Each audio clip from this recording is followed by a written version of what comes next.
والذين إذا أنفقوا لم يسرفوا ولم يقتروا وكان بين ذلك قواما. کہ وہ لوگ جو اللہ کے خاص بندے ہیں جب وہ خرچ کرتے ہیں لم یسرفوا تو فضول خرچی نہیں. ایک نشانی کہ اللہ کے پاس بندے وہ ہیں جب وہ خرچ کرتے ہیں تو فضول خرچی نہیں. ولم یقتروا یا اللہ ٹھیک ہے تیرے پاس بندے وہ ہیں جب وہ کوئی چیز خرچ کرتے ہیں پیسہ خرچ کرتے ہیں مال خرچ کرتے ہیں دولت خرچ کرتے ہیں اپنا حساب کتاب لگاتے ہیں سارا آپ کے کاروبار چلاتے ہیں اور اپنے گھر کا نظام چلاتے ہیں وہ فضول خرچی نہیں کرتے فضول خرچی سے بچتے ہیں. کیا پھر جاتا وہ کسی کرتے ہیں اللہ تعالیٰ ارشاد فرماتا ہے نہیں واللہ کیا وہ کنجوسی بھی نہیں کرتے. پانچویں نشانی اللہ کے پاس مطلب یہ ہے کہ جب وہ حج کرتے ہیں تو نہ تو وہ اسراف کرتے ہیں فضول خرچی کرتے ہیں اور نہ ہی کنجوسی کرتے ہیں. اللہ چیز تو ایک ہی ہوگی جہاں پھر کھلے ہاتھ سے حج ہوگا یا پھر آپ اس میں کا جائے گا پھر کیا کرتے ہیں. اللہ تعالیٰ ارشاد فرماتے ہیں وَكَانَ بَيْنَ ذَلِكَ قَوَامًا بلکہ وہ فضول خرچی اور کنجوسی کی درمیانی حالت پر رہتے ہیں. ٹھیک سمجھا دی. اللہ تعالیٰ ہمیں بھی یہ نشانی حاصل کرنے کی اڈاپ کرنے کی کوشش کرتا ہے. اچھا فضول خرچی اسراف کیا ہوتا ہے ہم دوسرے کو کرنا ہے تو وہ اسراف عام لفظوں میں تو میں نے اس کا ترجمہ کر دیا فضول خرچی. لیکن اسراف کی جو علماء نے تعریف کی ہے ڈیفینیشن کی ہے وہ یہ ہے کہ ناجائز جگہ پر مال خرچ کرنا. وہ ایک پیسہ بھی فضول خرچی مثلا ناجائز جگہ. ایک بندہ وہ کہتا ہے کہ میں نے سینما بنانا سینما ناجائز ہے وہاں پر ایک پیسہ بھی دے گا حرام ہوگا فضول خرچی. ایک بندہ کہتا ہے کہ میں نے شراب کا کاروبار کرنا ہے شراب پینا حرام شراب بنانا حرام اس کا لے جانا حرام بلکہ ایسے دوست شرابی کبابی بنانے حرام.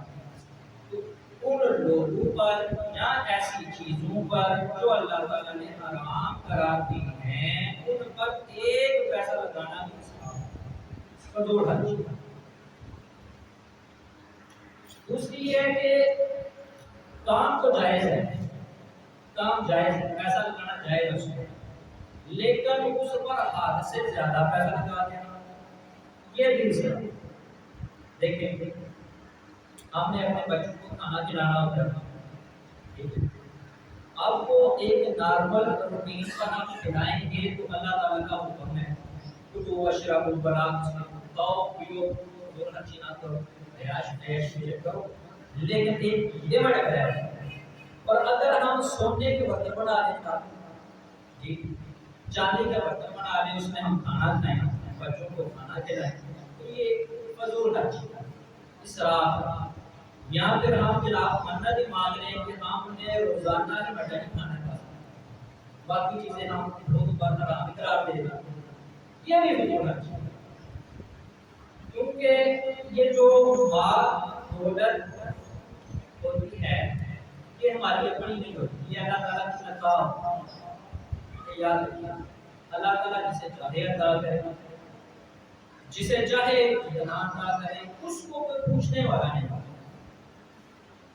تو ایک اچھے کاموں میں پیسہ لگانا یہ فضول خرچی نہیں ہوتی. مثلا دیکھیں آپ یہ جامعہ مسجد نورانی پہلے یہ چھوٹی تھی پھر اس کو وسیع کیا گیا آپ کے پیسوں سے اور پھر اس کو تعمیر کیا گیا اور مزید تعمیر ہو رہی ہے. تو یہ اس پر پیسہ لگانا قائل سے اجر و ثواب ہے فضول خرچی نہیں. ایک بندہ تھا نا بزرگ بابا جی وہ بڑھ چڑھ کر اچھے کاموں میں میں ایسے گاتے گاتے گاتے جاتے. کسی نے کہا خشک بندہ تھا, اس نے کہا لا خیر فی الصدقہ, یہ جو آپ اچھے کام کر رہے ہیں یاد رکھیے کہ یہ ساری کی ساری فضول خرچی ہے, یہ اسراف ہے. لا خیر فی الصدقہ, لہذا فضول خرچی میں کوئی بھلائی نہیں ہے, کوئی خیر نہیں ہے, نہ کیا. بابا جی نے بڑا خوبصورت جواب دیا. آپ نے جواب دیا کہ تم کہتے ہو لا خیر فی الصدقہ, میں کہتا ہوں لسر فی الخیر, کہ بھلائی میں کوئی فضول خرچی نہیں ہوتی, اچھے کام کرنے میں کوئی فضول خرچی نہیں ہوتی. اور دوسرا یہ کہ دوسری چیز اس کے درمیان کی تعریف کریں. یہ آپ کی مسجد ہے, آپ کو دیکھ دیا آپ کی اپنی مسجد ہے جامعہ مسجد نورانی, اور مسجد بنانا مسجد تعمیر کرنا یہ تو بہت ہی اچھا ہے. دیکھیں بالکل آپ اس مسجد پر ایک حدیث بالکل فٹ ہوتی ہے. صحیح مسلم میں ایک حدیث بھی پڑھ رہا تھا. جیسے آپ کی یہ مسجد چھوٹی تھی, اس کی جگہ کم تھی, ایسے ہی عہد رسالت مآب صلی اللہ تعالی علیہ وعلا آلہ وصحبہ وبارک وسلم کے دور میں ایک مسجد تھی, چھوٹی تھی اور کوئی اتنی خاص بھی بنی ہوئی نہیں تھی. تو حضرت عثمان بن عفان خلیفہ سوم, جس کو آپ حضرت عثمان غنی کے نام سے جانتے ہیں, مشہور صحابی رسول صلی اللہ علیہ وسلم, آپ بڑے اہل ثروت والوں میں سے تھے, مالدار تھے. آپ کے دل میں یہ آیا کہ کیوں نہ اس مسجد کو ذرا وسیع کر دیا جائے, خوبصورت بنا دیا جائے, بڑا کر دیا جائے, تاکہ کوئی عبادت گزار ہیں وہ بھی صحیح طریقے سے یہاں پر آ کر عبادت کر سکے اور زیادہ سے زیادہ بندے آ سکے, تاکہ عبادت کرا دیا. تو کئی لوگ جو ہے نا ان کو بڑا ناگوار ہوا, یہ رسالت آپ صلی اللہ علیہ وسلم کے دور کی بات ہے. ان کی بھی نیت ٹھیک تھی, وہ کہتے تھے کہ یہ اللہ کا گھر ہے, مسجد ہے, اللہ کا گھر. میں نے اس کو کہا, وہ میں نے اپنی طرف سے نہیں کہا, چلیے ساتھ ساتھ یہ ہمارے اضافہ ہو جائے گا. ایک دفعہ حضرت جبریل علیہ السلام نبی اکرم نور مجسم شفیع مکرم صلی اللہ علیہ وسلم کے پاس عرض کیا, رسول اللہ صلی اللہ علیہ وسلم آپ نے ارشاد فرمائیے کہ آپ کو کون سی جگہ زیادہ پسند ہے. آپ نے صلی اللہ علیہ وسلم نے ارشاد فرمایا کہ یہ تم مجھے بتاؤ کہ کون سی علاقے یا کون سی جگہ اللہ تعالیٰ کو زیادہ پسند ہے. حضرت جبریل علیہ السلام عرض کرتے ہیں, یا رسول اللہ میری کیا مجال, یہ تو آپ جانے, آپ کو خدا جانے, اللہ جانے. نبی کریم علیہ السلام نے فرمایا جاؤ پھر اللہ سے کرو. حضرت جبریل علیہ السلام کے اللہ کے پاس ڈرتے ڈرتے سوال کیا, یا اللہ یہ روئے زمین پر سب سے اچھی جگہ کون سی ہے. اللہ تعالیٰ نے ارشاد فرمایا کہ جاؤ میرے حبیب کو بتاؤ کہ روئے زمین پر سب سے اچھی جگہ مساجد ہے, اللہ کی مسجدیں جن میں اس وقت ابھی آپ اس میں بیٹھے ہوئے ہیں. اور یہ اللہ تعالیٰ نے ارشاد فرمایا المساجد بیوت اللہ, کہ مساجد اللہ تعالیٰ کے گھر ہوتا ہے, اللہ تعالیٰ کے گھر ہوتا ہے. بات کر رہا تھا کہ حضرت عثمان بن عفان رضی اللہ تعالیٰ عنہ نے بنانے کا ارادہ کیا, مسجد کو وسیع کرنے کا ارادہ کیا. لوگوں نے کچھ آسان کیا, انہوں نے کہا اس کو پہلی آیت کا رہنے دو, پہلی شب کو سنن پر رہنے دو, اس کے ساتھ چھیڑا چھاڑی. اب یہ خبر پہنچی ہے تیرے اور میرے پیارے آقا نبی اکرم نور مجسم شفیع مکرم صلی اللہ علیہ وسلم کے پاس, یا رسول اللہ عثمان مسجد کو وسیع کرنے کا ارادہ چاہتے ہیں, کچھ لوگ نام سمجھتے ہیں.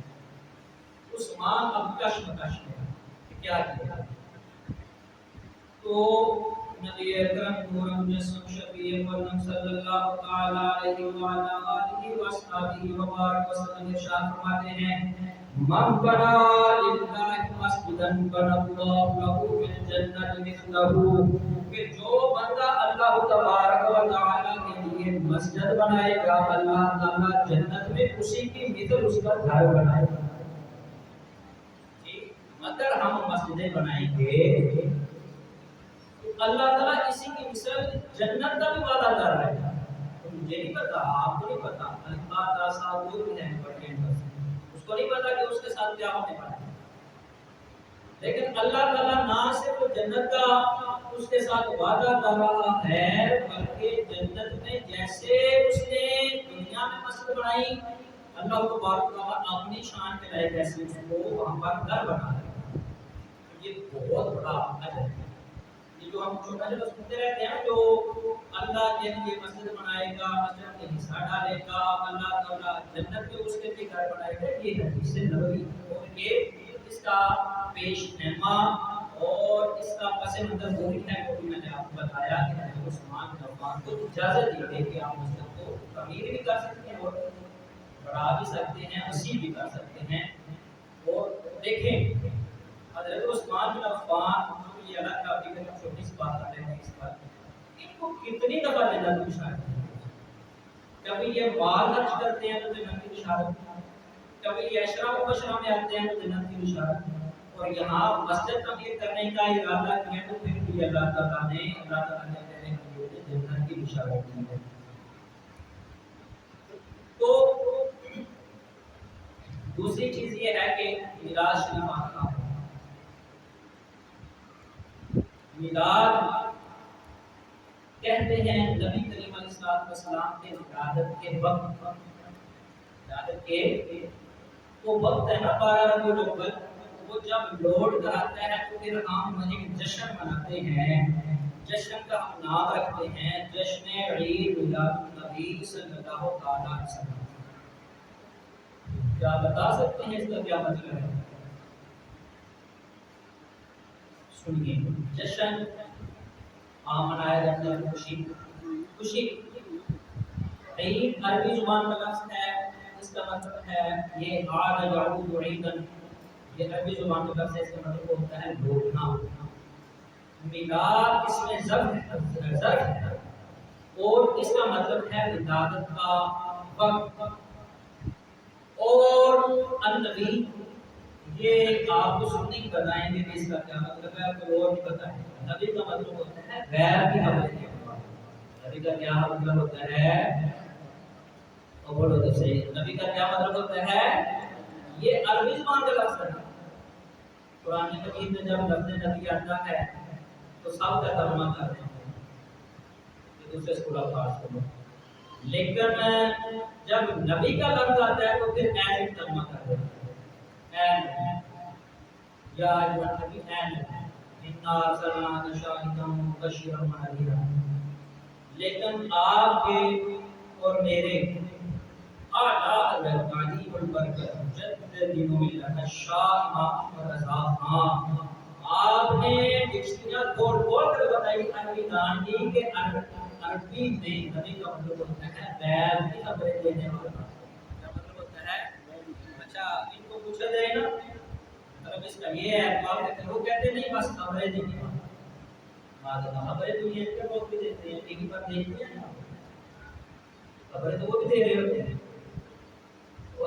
نبی ناباب سے نکلا ہے اور نبی کہتے ہی اس کو ہیں جو ہمارے سامنے چیزیں نہیں ہیں اور ہمارے نظر کے سامنے نہ چیزیں ان کی خبریں دینے والا اس کو نبی ہے۔ تو جشن عید میلاد النبی صلی اللہ تعالی وسلم کا مطلب ہے غیر کی خبریں دینے والے کے ولادت کے وقت کے لوٹنے کی خوشی۔ آپ سمجھ آئیے، جشن عید میلاد النبی غیر کی خبریں دینے والے کے ولادت کے وقت کے لوٹنے کی خوشی، یعنی ہمارے پیارے نبی کے ولادت کا وقت لوٹتا ہے نا بار بار، تو ہم وہ خوشی کرتے ہیں کہ یہ وہ مبارک سہانی گھڑی ہے جس نے ہمارے پیارے نبی محمد مصطفیٰ صلی اللہ علیہ وسلم دوبارہ ربیع الاول کی آمد ہے، تو اس دفعہ تو پھر 1500 سال 1500 سالہ جشن ہے۔ مجھے نہیں لگتا کہ اللہ تعالیٰ کے ہاتھ میں ہر چیز، مجھے نہیں لگتا کہ یہاں پر بیٹھے والا کوئی بھی شخص چاہے وہ اچھا ہے برا ہے جوان ہے پھر 1600 سالہ جشن دیتے ہیں۔ 100 سال ہم نے، میں اپنی بات کروں تو ہم نے تو 1400 سالہ جشن نہیں دیکھا، تو یہ 1500 سالہ جشن ہے۔ یہ ہماری زندگی میں ایک دفعہ ہی آنے والا ہے، سب والا جشن، تو یہ اس پر تو پھر گھر واجب بنانا چاہیے۔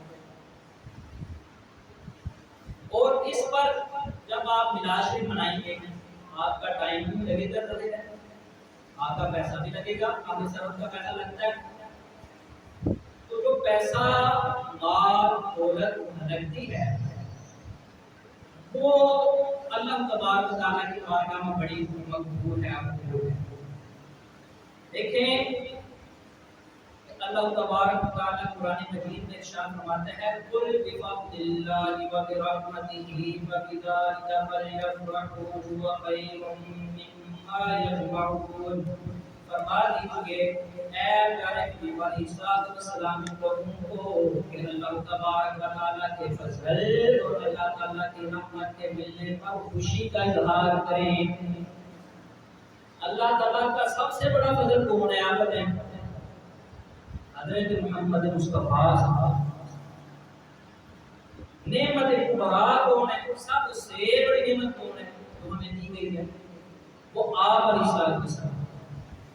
یار جب اللہ تبارک و تعالیٰ کے عام فضل اور عام رحمت نعمت ملنے پر اللہ تعالیٰ نے خوشی کا حکم دیا ہے، تو جو سب سے بڑا فضل ہے، جس کے فضل کی انتہائی کوئی نہیں ہے، اور جو سب سے بڑی نعمت ہے، جس کی نعمت کی انتہائی کوئی نہیں ہے۔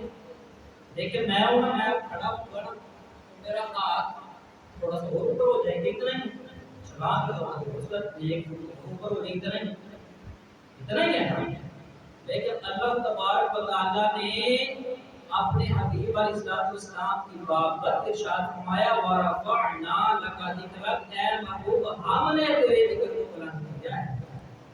اللہ تعالیٰ کی بلندی اونچائی اوج ہمیں کیا پتہ ہے کتنی ہے، لہٰذا آپ علیہ السلام کی حفاظت، آپ علیہ السلام کی منزلت، آپ علیہ السلام کا درجہ، آپ علیہ السلام کا رتبہ اور اس کی انتہا ہم تم نہیں کر سکتے۔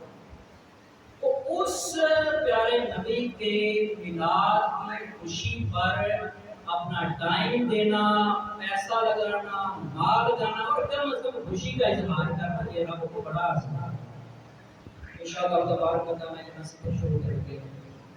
اللہ تبارک و تعالیٰ کی دعا ہے